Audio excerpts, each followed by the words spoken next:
मित्रों, आप लोगों को हमारे सभी वीडियो में दो प्रकार की जानकारी मिलती है। पहली जानकारी भगवान महात्मा बुद्ध के कुछ ज्ञान हम सुनते हैं और दूसरा आयुर्वेद का संपूर्ण ज्ञान आपको प्राप्त होता है। तो दोस्तों, हमसे जुड़ने के लिए चैनल को सब्सक्राइब करके बेल आइकॉन का बटन ऑन कर दीजिए, जिससे हर एक वीडियो की नोटिफिकेशन आपको मिलती रहे। और हाँ मित्रों, वीडियो सुनने के बाद लाइक करके हमें उत्साहित जरूर किया करिए और कमेंट सेक्शन में ओके, थैंक्स, नमो बुद्धाय कुछ लिखते हैं। इससे दोस्तों हमें बड़ी खुशी मिलती है। और मित्रों, ये वीडियो ज़्यादा से ज़्यादा लोगों तक जरूर शेयर करिए।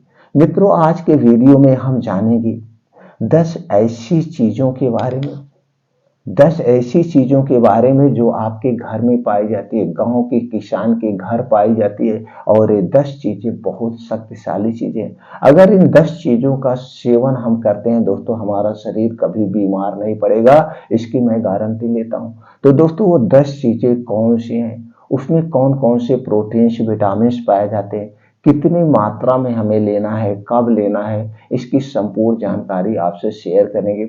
और दोस्तों, लास्ट में कुछ ऐसी बातें आपसे शेयर करेंगे, कुछ ऐसी बातें सीक्रेट शेयर करेंगे जिसे आप अपना करके पूरी जिंदगी स्वस्थ व निरोग रह सकते हैं। इस सारी बातों का पालन ऋषि मुनि करते थे, पहले के लोग करते थे, जिससे आज भी गांव में कुछ ऐसे लोग हैं जो 100 प्लस हैं और स्वस्थ निरोग हैं। कभी उनको एक पैसे की दवा नहीं खाने पड़ता है। तो दोस्तों, चलिए एक एक करके जानते हैं वो 10 चीजें कौन सी। उसके पहले हम जान लेते हैं हमारा शरीर बीमार क्यों पड़ता है। दोस्तों, हमारा शरीर 5 तत्वों से बना है। जब हमारे शरीर में किसी भी पोषक तत्व की कमी होती है तो हमारा शरीर बीमार होता है, पहला कारण। दूसरा कारण दोस्तों, हमारे शरीर में 3 दोष पाए जाते हैं, वात दोष, पित्त दोष और कफ दोष। जब हमारे शरीर का 3 दोष बढ़ जाता है तभी हम बीमार पड़ते हैं। दोस्तों, इस पे हम कुछ और सीक्रेट बातें शेयर करेंगे बाद में। चलिए मित्रों, पहले जान लेते हैं वो 10 चीजें कौन सी हैं, उसमें कौन कौन से पोषक तत्व पाए जाते हैं, उसके बारे में जाने। और जानने के बाद कितनी मात्रा में कब लेना है, इसका हम प्रयोग करते हैं। दोस्तों, सबसे अच्छी चीज और सबसे सेफ चीज है जो हमें स्वस्थ व निरोग बनाती है, वह है सेब। सेब में दोस्तों ऊर्जा, protein, fat, carbohydrate, fibre, calcium, iron, magnesium, phosphorus, potassium, sodium, zinc, vitamin C, vitamin A, vitamin B, vitamin B 2, vitamin B 6, vitamin B 12, vitamin K, vitamin E, antioxidant जैसे तत्व पाए जाते हैं। यानी कि सेब मल्टीपर्पज यूज है। सेब में सभी तरह के पोषक तत्व पाए जाते हैं, सभी प्रकार के प्रोटीन, विटामिन पाए जाते हैं। दोस्तों, हमें सेब कब लेना चाहिए, कितना लेना चाहिए। दोस्तों, एक दिन में हमें एक सेब खाना चाहिए जिसका वेट 250 ग्राम से 300 ग्राम, यानी 250 ग्राम से 300 ग्राम सेब हमें रोज सुबह खाना चाहिए खाली पेट। अगर हम सेब को खाली पेट खाते हैं तो इसके सारे फायदे हमें मिलते हैं। सेब एक ऐसा फल है जिसे खाली पेट खाया जाता है, बाकी कोई फल खाली पेट नहीं खाना चाहिए, नहीं खाया जाता। तो एक सेब हमें डेली खाना चाहिए। और सेब कब खाएं, जब इसका सीजन हो। दोस्तों, जुलाई अगस्त में नया सेब आना शुरू होता है और हमें जनवरी तक, दोस्तों जनवरी तक सेब सस्ता मिलता है। तो इस जनवरी तक हमें 50, 60, 70 रुपया, कभी कभी तो छोटा छोटा सेब 40 रुपए मिल जाता है। कोई बात नहीं, छोटा है तो भी उतने पोषक तत्व है, महंगा लेंगे तो भी उतने पोषक तत्व मिलेगा। बस अच्छा होना चाहिए, फड़ी गली नहीं होने चाहिए। तो दोस्तों, हमें 250 से 300 ग्राम सेब रोज खाइए। जैसे इस पे एक कहावत भी कही, आप सुने भी होंगे, जो डेली एक सेब खाता है उसे कभी डॉक्टर के पास नहीं जाना पड़ता है और ना तो डॉक्टर को उसके घर आना पड़ता है। तो दोस्तों, डॉक्टर फ्री जिंदगी जीने के लिए एक सेब रोज खाइए। ये हो गया पहली चीज। दूसरी चीज है दोस्तों बादाम। बादाम में पाया जाता है प्रोटीन, ऊर्जा, carbohydrate, fibre, calcium, iron, zinc, magnesium, phosphorus, vitamin B 6, vitamin E, magnesium जैसे छोटे मोटे और प्रोटीन्स, विटामिन पाए जाते हैं। बादाम एक दिन में हमें कितना खाना चाहिए। दोस्तों, आपको यूट्यूब पे बहुत सारे लोग बहुत तरह के बताते हैं। कोई कहेंगे 1 मुट्ठा खाना चाहिए, कोई कहेंगे 50 ग्राम खाना चाहिए, कोई कहेंगे 100 ग्राम। नहीं, इतनी सारी मात्रा में नहीं खाना चाहिए। अगर आप इतनी सारी मात्रा में खाएंगे तो दोस्तों आपके लीवर और किडनी पर एक्स्ट्रा जोर पड़ता है, ज्यादा मेहनत करना पड़ता है। तो इसलिए हमें एक लिमिट मात्रा में खाना चाहिए। हमें बादाम दोस्तों कई तरह से खाते हैं, जैसे कुछ लोग भून के खाते हैं, कुछ लोग मिठाई में डाल के, कुछ लोग लड्डू बांध खाते हैं। लेकिन सबसे अच्छा बादाम होता है खाने का तरीका रात में भिगो करके। एक दिन में कितना बादाम खाना चाहिए? 7 से 8 बादाम, बस इससे ज्यादा नहीं खाना चाहिए। 7 से 8 बादाम लीजिए, मिट्टी के बर्तन में इसे रात में भिगो दीजिए और सुबह खाइए। जब इसे रात में मिट्टी के बर्तन में भिगोते तो जो इसमें गर्मी है उसकी गर्मी शांत हो जाती है। बादाम की तासीर गर्म होती है तो दोस्तों शांत हो जाती है, इसकी गर्मी निकल जाती है, ज्यादा बेनिफिट होता है और जल्दी से पच जाता है। दोनों फायदे हैं। तो रात में 7 से 8 बादाम मिट्टी के बर्तन में भिगो के सुबह खाली पेट इसे खाना चाहिए। जब भी खाएं इसके 2 घंटे बाद तक कुछ नहीं खाना पीना चाहिए। इस बात को आपको ध्यान रखना है। दोस्तों बादाम 2 टाइप की आते हैं, एक खट्टी बादाम और एक मीठी बादाम। बादाम खरीदते समय इस बात का आप ध्यान रखेंगे, खट्टी बादाम कभी नहीं लेंगे। खट्टी बादाम में साइनाइड टाइप का पॉइजन पाया जाता है। जब भी आप बादाम लेना मीठी बादाम लेना दोस्तों। ये हो गया। और अगली चीज क्या है दोस्तों? वही चुकंदर, जो सबसे सस्ता है दोस्तों, 10 रुपए किलो। हो सकता है गांव में आपके घर में हो, किसी के पड़ोसी के घर से भी आप ले सकते हो, पैसा नहीं लेगा। तो चुकंदर हमें जरूर खाना चाहिए। उसके पहले जान लेते हैं चुकंदर में क्या क्या पाया जाता है। दोस्तों चुकंदर में vitamin B2, vitamin B6, vitamin E, vitamin A, vitamin K, vitamin C, iron, zinc, calcium, phosphate, sodium, potassium, fibre, protein, carbohydrate, antioxidant जैसे और छोटे मोटे प्रोटीन विटामिन पाए जाते हैं। तो दोस्तों एक दिन में हमें चुकंदर कितना खाना चाहिए? एक दिन में दोस्तों हमें 50 ग्राम चुकंदर लेना चाहिए, नहीं तो 100 ग्राम, इससे ज्यादा नहीं लेना चाहिए। ये भी आपकी उम्र के हिसाब से, आपके पाचन तंत्र के हिसाब से डिपेंड करता है, नहीं तो 50 ही ग्राम बहुत काफी है। दोस्तों वो इस चुकंदर को 2 तरीके से यूज करेंगे, सबसे बेटर है एक जूस निकाल के और दूसरा सलाद के तौर पे। लेकिन जब भी चुकंदर को खाना, इसे दिन में खाना, रात में मत खाना, और खाने के साथ मत खाना, इसे अकेले खाना, क्योंकि ये अपने आप में ही प्रोटीन विटामिन से भरा हुआ है। तो इस बात का आप हमेशा ध्यान रखेंगे। तो दोस्तों 50 ग्राम चुकंदर आप सलाद के तौर पे ले सकते हैं, इसका जूस निकाल के आप डेली ले सकते हैं। अगर आप 50 ग्राम चुकंदर का प्रयोग कर रहे हैं तो आपके शरीर में कभी भी खून की कमी नहीं होगी, कभी भी खून की कमी नहीं होगी दोस्तों, एनीमिया कभी नहीं होगा। और दोस्तों आपके शरीर को हष्ट पुष्ट बनाएगा, जैसे चुकंदर चमकता है उसी तरह से चेहरा चमकता रहेगा। तो दोस्तों चुकंदर का प्रयोग जरूर करिए। अगली चीज है दोस्तों है गाजर। गाजर प्रोटीन का खजाना है और सबसे सस्ता है दोस्तों। आपके घर में हो सकता है पाया जाता हो, अगर नहीं पाया जाता तो आपके घर खेत है उसमें भिगो लीजिए। नहीं तो दोस्तों सीजन में तो 10 रुपए किलो मिलती है गाजर। सीजन जब तक इसका है खूब जम के गाजर खाइए। दोस्तों गाजर में क्या क्या पाया जाता है? इसमें protein, vitamin A, vitamin B, vitamin C, iron, calcium, potassium, carbohydrate, dietary fibre, sugar, calorie, antioxidant जैसे छोटे मोटे और प्रोटीन्स विटामिन पाए जाते हैं। तो दोस्तों एक दिन में हमें कितनी गाजर लेना चाहिए? एक दिन में हम 100 ग्राम से 200 ग्राम गाजर खा सकते हैं। ये आपके पाचन तंत्र के ऊपर डिपेंड करता है, आपकी उम्र के ऊपर डिपेंड करता है, आपके शारीरिक परिश्रम के ऊपर डिपेंड करता है। यानी 200 ग्राम से ज्यादा मत लीजिएगा।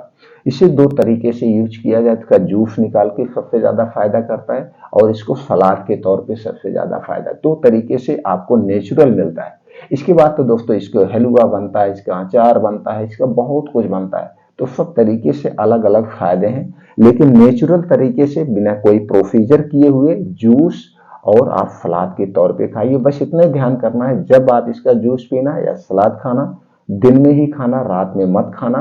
सलाद या जूस पीने के 2 घंटे बाद तक आपको कुछ नहीं खाना पीना है। तो दोस्तों गाजर का प्रयोग जरूर करिए जब इसका सीजन है, सीजन वाइज। अगली चीज है दोस्तों सबसे शक्तिशाली चीज है, वो है आंवला। आंवला दोस्तों एक अमृत फल है, हमारे स्वास्थ्य के लिए अमृत के समान है। आंवले का सेवन हमें जरूर करना चाहिए। आंवले में दोस्तों क्या क्या पाया जाता है? Antioxidant, vitamin C, vitamin B, vitamin B3, iron, zinc, phosphorus, carbohydrate, calcium, fibre, protein जैसे तत्व पाए जाते हैं। दोस्तों आंवले का तो सेवन कई तरीके से होता है, चटनी, अचार, मुरब्बा, आंवले का चूर, आंवले का जूस, बहुत कुछ मिलता है। लेकिन दोस्तों इसे हमें सीजन में खाना चाहिए। सीजन कब है? जुलाई अगस्त से नया आंवला आना शुरू हो जाता है और हमें जनवरी फरवरी तक ताजा आंवला मिलता है। तो दोस्तों ये 5-6 महीने हमें आंवला मिलता है, तो इसे हमें नेचुरली तौर पे खाना चाहिए। यानी कि 2 से 3 आंवले आप ऐसे दिन में चबा चबा के खाइए। इसके बहुत सारे बेनिफिट है। आपके शरीर की रोग प्रतिरोधक क्षमता को बढ़ेगा, शरीर में कभी खून की कमी नहीं होगी, आपके शरीर में जो वात पित्त कफ पाया जाता है उसे बैलेंस करके रखेगा। ऐसे बहुत सारे इसके बेनिफिट है दोस्तों, आंवला आप जरूर खाइए। अगली चीज है दोस्तों है चना। चना में carbohydrate, fibre, calcium, magnesium, phosphorus, iron, zinc, vitamin C, antioxidant, vitamin बी6, vitamin A, folate, vitamin E, vitamin K जैसे छोटे मोटे और प्रोटीन्स विटामिन पाए जाते हैं। दोस्तों हमें चना तो कई तरीके से होता है, कुछ लोग इसका ऐसे भिगो के खाते हैं, कुछ लोग इसको भून के खाते हैं, तो सबके अलग अलग फायदे हैं। लेकिन आपको अच्छे फायदे लेने हैं तो दोस्तों आपको चना रात में भिगो दीजिए मिट्टी के बर्तन में, और इसे सुबह निराहार खाइए खाली पेट। क्योंकि सुबह जब आप खाते हैं तो दोस्तों उस समय आपका पाचन तंत्र स्ट्रांग होता है और पच जाता है सही ढंग से। तो रात में भिगो के खाने पे जो इसमें दोस्तों विषैले पदार्थ कुछ हैं जो, या इसमें जो गर्मी है वो शांत हो जाती है जब भी भिगोना मिट्टी के बर्तन में। अब एक दिन में हमें कितना चना खाना चाहिए दोस्तों, ये आपके शरीर के परिश्रम के ऊपर डिपेंड करता है, आपके पाचन तंत्र के ऊपर डिपेंड करता है, आपकी उम्र के ऊपर, तीनों चीजें पे डिपेंड करता है। आप किस उम्र में हैं, कैसे फिजिकल वर्क कर रहे हैं, उसके ऊपर डिपेंड करता है। तो एक दिन में 50 ग्राम से 200 ग्राम तक चना आप खा सकते हैं अपने शारीरिक परिश्रम के हिसाब से, उम्र के हिसाब से, जैसे हमने बताया। तो दोस्तों जब भी खाइएगा बैठ के चबा चबा के खाइएगा। एक चीज का ध्यान रखना, चना खाने के 1 घंटे पहले और चना खाने के 2 घंटे बाद तक कुछ नहीं खाना पीना है, इस बात का आप ध्यान रखेंगे। इसके बहुत सारे बेनिफिट है दोस्तों। चना खाने से हमें वो सारे पोषक तत्व की पूर्ति हो जाती है जो हमारे शरीर को डेली रिक्वायरमेंट है। उसके साथ साथ हमारे शरीर के हड्डियों मांसपेशियों को मजबूत बनाता है, आंखों की रोशनी तेज करता है, और दोस्तों हमारे शरीर की रोग प्रतिरोधक क्षमता को भी बढ़ाता है। बहुत सारे बेनिफिट है दोस्तों। अगली चीज जो है सबसे शक्तिशाली चीज है, गोश्त, मछली, अंडे से भी ज्यादा शक्तिशाली चीज है, वो है अलसी का बीज। अलसी के बीज हमें जरूर सेवन करना चाहिए। कब करना चाहिए, पूरे ठंडी में खाना चाहिए। चलिए इसमें जान लेते हैं कौन कौन से पोषक तत्व पाए जाते हैं दोस्तों। अलसी में omega 3 fatty acid, alpha linolenic acid, lignin, protein, fibre, manganese, copper, protein, healthy fat, खनिज, vitamin C, vitamin E, vitamin K, carbohydrate, iron, phosphorus, potassium, zinc जैसे तत्व पाए जाते हैं दोस्तों। अलसी 2 तरीके से प्रयोग की जाती है, पहला भिगो करके और दूसरा भून करके। दोस्तों एक दिन में हमें कितना अलसी लेना चाहिए, 1 चम्मच यानी कि 5 ग्राम ज्यादा से ज्यादा। तो इसे रात में दोस्तों 1 चम्मच अलसी लीजिए, किसी मिट्टी के बर्तन में आप भिगो दीजिए, और सुबह जब योगा प्राणायाम करने के बाद इसे खाली पेट आप चबा चबा के खाइए, आपको उसके पूरे बेनिफिट्स आपको मिलेंगे। ये हो गया पहला तरीका। दूसरा तरीका है आप अलसी लीजिए, उसे दोस्तों भून लीजिए, भूनने के बाद उसका चूड़ बना लीजिए। चूड़ बनाने के बाद इसे 1 चम्मच अलसी के चूड़ को 1 गिलास पानी में, 1 गिलास दूध के साथ रात में सोते समय आपको लेना है। रात में सोते समय आपको लेना है दूध के साथ। अगर ये 2 तरीके से लेते हैं तो दोस्तों आपके शरीर में वो पोषक तत्वों की पूर्ति होगी, आपके शरीर को हष्ट पुष्ट बना के रखेगा। अब दोस्तों अगली चीज जो है वो है किशमिश। किशमिश में potassium, calcium, sodium, magnesium, protein, iron, fibre, copper, vitamin C, vitamin बी6, विटामिन ई, एंटीऑक्सीडेंट, एंटीबैक्टीरियल जैसे छोटे मोटे और प्रोटीन्स विटामिन पाए जाते हैं दोस्तों। किशमिश हमें कब खाना चाहिए, किशमिश दोस्तों हमें हमेशा खाना चाहिए, जब भी आपको खाना हो खाइए, कोई दिक्कत नहीं है। किशमिश खाने के बस तरीके होना चाहिए। किशमिश को जब खाइएगा दोस्तों रात में भिगो दीजिए मिट्टी के बर्तन और सुबह खाइए। एक दिन में हमें कितना किशमिश लेना चाहिए, 15 ग्राम से 20 ग्राम, कोई भी अधिक मात्रा नहीं लीजिए। 15 से 20 ग्राम किशमिश लीजिए, मिट्टी के बर्तन में भिगो दीजिए और सुबह इसका पानी पी लीजिए और किशमिश को खा जाइए। बस इसे खाने के 2 घंटे बाद तक कुछ नहीं खाना है। तो दोस्तों आपके शरीर में जो वात पित्त कफ पाया जाता है उसे भी दूर करेगा, आपके शरीर में कभी खून की कमी नहीं होगी, आपके शरीर की रोग प्रतिरोधक क्षमता को बढ़ाएगा, आंखों की रोशनी तेज होती है, बालों का झड़ना, बालों का पकना, ये सारी चीजें रुक जाएगी क्योंकि उसमें वो सारे पोषक तत्व पाए जाते हैं। अगली चीज है दोस्तों है कद्दू का बीज, जो दिमाग तेज करने की नंबर 1 है दोस्तों।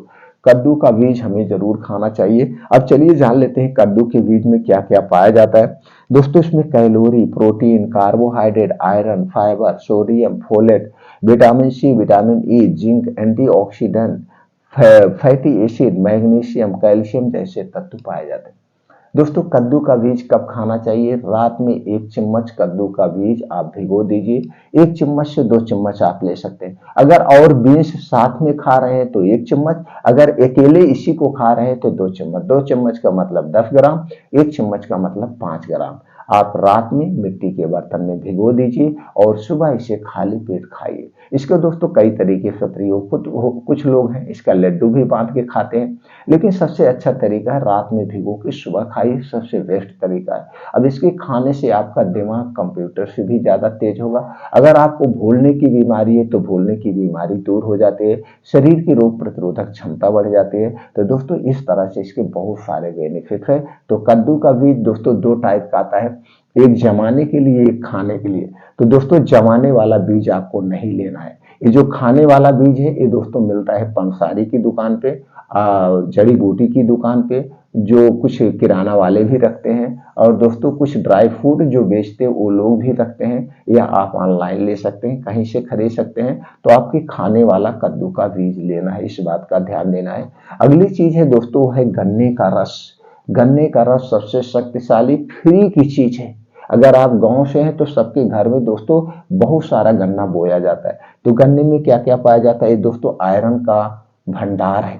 Iron, carbohydrate, calcium, phosphorus, vitamin K, vitamin C, vitamin E, vitamin K, vitamin A, protein जैसे छोटे मोटे और सारे प्रोटीन्स, विटामिन पाए जाते हैं। दोस्तों एक दिन में हमें कितना गन्ना, हम लोग दोस्तों छोटे छोटे थे गन्ने की कोई लिमिट ही नहीं थी, 4-4, 5-5 गन्ना चूस जाते थे। 4-4, 5-5 गन्ना में कम से कम 1-1.5 लीटर होता था, खा जाते थे। रोज सुबह गन्ना छिलने जाया जाता था और खाते थे।